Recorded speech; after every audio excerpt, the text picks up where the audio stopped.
జరిగిన పరిస్థితి అందరికీ కూడా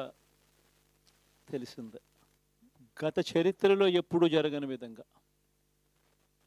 ఏకంగా 99% వాగ్దానాలు అమలు చేశాం. ఎప్పుడు జరగలేదు ఆంధ్ర రాష్ట్ర చరిత్రలో కానీ దేశ చరిత్రలో కానీ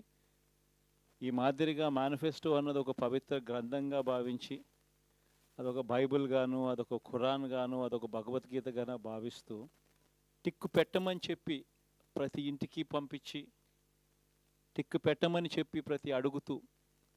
ఆ ప్రతి అక్క చెల్లెమ్మల ఆశీస్సులు తీసుకుంటూ ఆ ఇంట్లో ఉన్న అవ్వాతాతల దీవెనలు తీసుకుంటూ ఏ రోజు కూడా ఈ మాదిరిగా బటన్లు నొక్కడం ఏకంగా 2,70,000 కోట్ల రూపాయలు ఎటువంటి వివక్ష లేకుండా